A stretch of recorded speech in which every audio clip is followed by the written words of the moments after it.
What's good, beautiful people? It's your girl Tay, and I'm here yet again with another update video. So definitely make sure you guys smash that like button, comment down below, subscribe, plus push your post notification bell button so that way anytime I upload a video, you will be notified. And I'm hoping dearly that my video editing software is working correctly today, because I had to use a different one yesterday. If you guys didn't notice, I had some little bells and whistles that were missing. But anyways, jumping right into it, I wanted to talk to you guys about a couple of things. Just a couple of updates regarding the United States Department of Agriculture. So, the U.S. Department of Agriculture did announce just recently that the nationwide extension of several This week announced the nationwide extension of several waivers that allow all children to continue to receive nutritious meals this summer when schools are out of session. These flexibilities are now available through September 30th. USDA is extending these waivers to provide local program operators with clarity and certainty for the summer months ahead, when many children cannot access the school meals that they depend on during the academic year. The waivers were previously extended only through June 30th, 2021. So, they're stating, we will do everything we can to make sure children get access to healthy, nutritious meals regardless of their family's financial circumstances, said the Agricultural Secretary Tom Vilsack. Our child nutrition professionals are doing a heroic job ensuring kids across the county or country have proper nutrition throughout this public health emergency. Oftentimes with limited resources, the USDA is committed to providing local operators with the flexibilities and resources they need to continue offering the best meal service possible to their children given their day-to-day realities. Okay, so the waivers extended will allow for safe meal distribution sites that serve all children for free, regardless of income. In addition to the waivers, it will allow meals served through the Summer Food Service Program, the SFSP, and Seamless Summer Option, the SSO, collectively known as summer meal programs, to be made available in all areas at no cost. Allow meals to be served outside of the normally required group settings and meal times, and allow parents and guardians to pick up meals for their children, including bulk pickup to cover multiple days of feeding for children. Okay, so basically what they're saying, you guys have to excuse my son, he's upstairs with his dad, so he's going to be talking because he's excited. He's watching whatever he's watching on his little tablet. But basically what they're saying is they're going to allow parents to pick up so you don't have to have your children. I know out here, sometimes they would want you to have your children in the car with you, even though they were doing it drive-through style. But now they're saying that you guys can go and pick it up for your kids, and your kids don't actually need to be present. On top of that, they're allowing you to pick up for multiple days. So you can go, I know out here, again, in California, they had it to where I think they would have it open Monday, Wednesday, and Friday, or at least 2 days a week. I think it was 3, but I'm going to say with the minimum, it was about 2 days a week that they have these centers open, and we could actually go there and pick up food for the whole week versus going and picking it up every single day, because that's how it was when the pandemic first hit a year ago, where we had to go pretty much every day in the morning, and it was only open for like 2 hours. It'd be like from 9 a.m. to 11 a.m. or something like that. So now they're trying to basically extend those parameters to allow some flexibility, to allow you to come at times outside of the normal duration of time that they had previously set, and also allow you to pick up in bulk, meaning you can pick up for the whole week versus you picking up for one day. Okay. Now, outside of that, I did want to let you guys know that for the stimulus check, there was an attempt by some lawmakers in the White House to actually try to prevent it from being garnished. However, we had one senator block that. Okay, so it says Republican Senator Pat Toomey, I believe, of Pennsylvania, has blocked a proposal from Senate Democrats to prevent debt collectors from garnishing the $1,400 stimulus checks included in President Joe Biden's American Rescue Plan.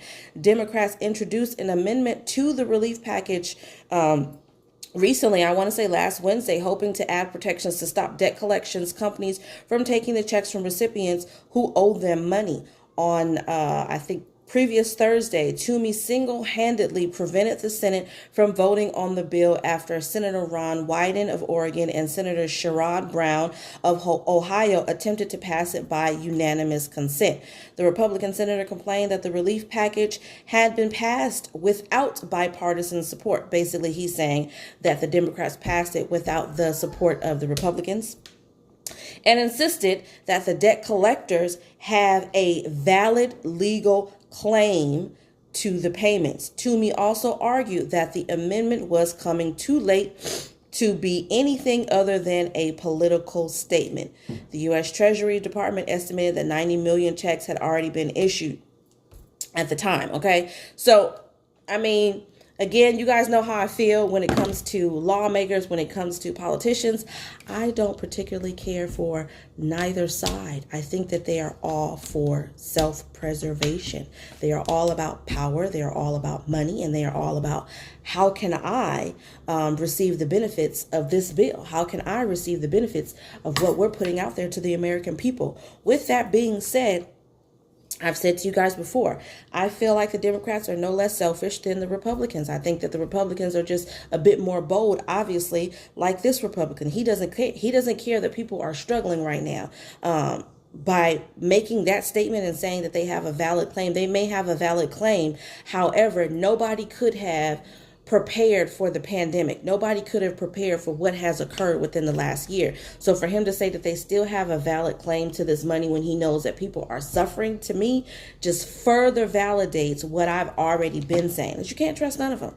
You can't. I just think that the Republicans are just, like I said, a bit more bold about saying screw America than the Democrats. They're kind of hiding behind, I still think they're saying screw America, but I think they're saying it a lot quieter, if that makes sense. But you know, moving on. So talking about pandemic EBT and emergency SNAP allotments for the month of March. So I want to go through the months that have been approved currently for emergency SNAP allotments for March, but I also want to give you the payout dates of just the states that are still waiting for payment. I know it's been a while that I've actually done this. I was actually checking to see if anything had changed when it comes to PEBT, and it doesn't look like it has. So let me do the March allotments first. So, and be mindful, you guys, this is not going to be in alphabetical order. You know, whenever I get new states that have been approved, this list was already written up because I had all the states, but then I just went through and kind of checked off the states that have already or should have already received their March emergency disbursement. Okay, so these are just the states that are left that are still waiting for their emergency allotments for the month of March. So this is not pandemic EBT. This is regular SNAP benefits, but this is the emergency allotments that some states are still waiting for. Okay. So I have California at April 18th. DC, you will receive a second deposit April 3rd. Hawaii, April 12th. Illinois, March 23rd through the 31st. Iowa, regular issuance dates. Wisconsin, I believe that they should have received it just recently, March 20th, but late and reinstated May 8th. Oregon, final deposit on March 30th. Kansas, April 15th through the 24th. Maryland, all month long, depending on your regular issuance. Vermont, April 15th. Washington, regular issuance dates. Alabama. Now, I have to say this. This is the information that I saw on the United States Department of Agriculture. So it's saying that Alabama should receive their January allotment on March 31st, but they're also receiving their March allotment on March 31st. So I take that as you're going to receive double. So let me know if that actually happened. But either way, it's going to be deposited March 31st, but you won't see it until April 1st. Okay, so let me say that again. For Alabama, it will be deposited, but it will not deposited March 31st, but it will not be available until April 1st, because I didn't say this last time around, and there was a lot of people who were checking on the very last day of February and then didn't receive their benefits, and then they were upset and they received it the next day. So available April 1st. Georgia, March 25th, 26th, 29th, 31st. North Carolina, March 22nd through the 31st. South Carolina, March 1st through the 19th. And then March 1st through the 31st for daily for new apps, okay? So March 1st through the 19th is for already approved household. And then all month long for applications that are being approved as the month goes on. Louisiana, March 25th is the fourth and final deposit. New Mexico, staggered all month long. Utah, March 28th. Guam, March 26th. Idaho, April 11th through the 15th. New Hampshire, last deposit, March 30th. Pennsylvania, March 17th through the 20th, and then March 23rd through the 27th, and then May 7th. Connecticut, March 17th, 19th, 26th, and every Friday consecutively, so that they get all of the apps for March taken care of. Delaware, you should have received it today, March 24th. Nebraska, April 6th. New York City, March 16th through the 20th, and then March 23rd through the 27th. And then the rest of the state, you guys should have received it earlier this month between March 8th through the 11th, and then the 14th through the 18th. Ohio, March 25th, and then South Dakota, April 23rd, and then new apps, depending on the day your application is approved, will be either April 23rd or April 30th, okay? Now, for pandemic EBT, again, nothing has changed. Currently, we have Arizona, Connecticut, Delaware, District of Columbia, Florida, Hawaii, Idaho, Illinois, Indiana, Kentucky, Massachusetts, Michigan, Minnesota, Nebraska, New Mexico, North Carolina, North Dakota, Ohio, Pennsylvania, Puerto Rico, Rhode Island, South Carolina, Tennessee, Texas, Vermont, Virginia, Washington, West Virginia, and Wisconsin. So I did have some information here for a couple of the states regarding the payout dates, so I wanted to go over that as well. So for Washington, it says benefits issued from start of school year through January as soon as possible, remaining months of the school year in 2-month increments, each issuance for previous 2 months. So let's just say, for example, you should have gotten a payment in March for January and February, okay, if that makes sense. For Arizona, benefits expected to pay out in March, doesn't say when, for October, then April for November, then payments will follow this schedule. For May, you'll get a payment in May, for months December through April. You'll get a payment in June for months through May, and then July, August, September for any past months. Each monthly issuance over a 2-week period after regular EBT benefits are distributed based on the child's last name, okay?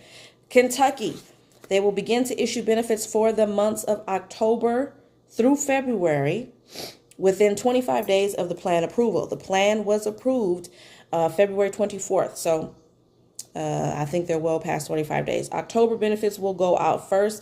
Then the remaining benefits will be issued in 1-month benefit increments every 2 weeks until all benefits are issued. Benefits for March through June retroactively on a monthly basis by the 25th calendar day of the following month, okay? And this is the information straight from the United States Department of Agriculture. I don't have all of the state's information here. It was just way too much to go through in one video. So I'm going to do a part 2 of this and give you guys the rest of the information that I was able to find in a separate video, okay? But I got a few more states. So for Illinois, it says PEBT to begin in March.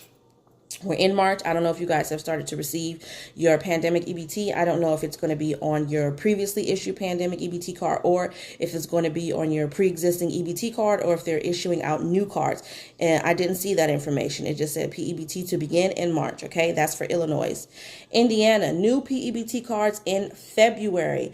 And then here's the pay schedule. For months October through December, you should have received it February 28th. For months January through March, you should have received it April 30th. For months April through June, you should receive it July 31st. For months July through September, you should receive it September 30th. Okay, that was for Indiana. Okay, Massachusetts, it says end of December. So you should have actually already received your benefits in Massachusetts, end of December 2020 for October and November. Then monthly for the remainder of the school year. So you should be receiving your benefits monthly. Families who already have a DTA benefits card, which is the Department of Transitional Assistance, if you already have a DTA benefits card, you will get your PEBT benefits on your existing EBT card. If you don't receive DTA benefits but were mailed a PEBT card in the past, you will get your benefits on your existing PEBT card. If you need a new one or you lost it or you never receive it, I'm definitely going to put this website, this link in the description box below so that you guys can go on there. It should be an actual application in which you can submit your information so that you can request a new card, okay? For Minnesota, it says begin distributing, and they will begin distributing in mid-April, then monthly for the remainder of the year. Schools that submitted information regarding the children by March 5th will be among the first to receive cards in the mail. And that was for Minnesota. And that's actually all I have there. I did try to look up Florida because I know there was a couple of you that were saying Florida, saying that they don't have, They haven't heard anything. I'm actually going to try to put it on the screen where you guys can see what I'm looking at to see. Florida is on the list for pandemic EBT benefits on 2 different websites. So the information in terms of when they're going to pay, actually, I didn't check this one yesterday. Let me see if I can see it right now. Nope, it just says plan approval. You guys' plan was approved as of the 1st of March. It says PBT school programs plan approval as of March 1st, 2021. So I don't know, maybe because it was just approved, they're still taking some time to get their stuff in order so that they can start distributing the benefits. But the site that I usually check to get this information in terms of the payout dates didn't have them updated in terms of their payment information. It just had them on the list as being approved. Okay, so I will definitely keep my eye out for that. And I'm going to let you guys go on that note and say, remember to live, love, definitely elevate, and I will most definitely see you in the next video. Oh, one more thing. I know that a lot of you guys have been asking about pandemic EBT. Not pandemic EBT. There's been a lot of questions. A lot of them have already actually been answered in previous videos when it comes to stimulus checks, eligibility, how they're going to be sending it out. I know there are some people that had originally seen a message that said that they would get their stimulus check deposited into a bank account, and then they switched it up on Friday when they did that mass update and put that it would be mailed out on the 26th. So if it's going to be mailed out on the 26th, that means the day it should be going out to USPS, United States Postal Service. Considering the fact that there is actually, issues going on and delays with the United States Postal Service, we don't know when or how long it's going to take for those payments to reach you. We don't know if it's going to be a check by economic impact payment card. But a lot of you guys' questions I have actually already answered in quite a few of my other videos. So you guys might want to check those out. The videos that have anything to do with Q&A for IRS stimulus checks or refunds, definitely look into those. You may find that your question has already been answered. Okay, if you guys need me to do a recap, then definitely let me know down below in the comment section, and I will try to do that in a separate video as well. But on that note, again, for the second time, remember to live, love, and elevate, and I will definitely see you guys in the next video. Peace.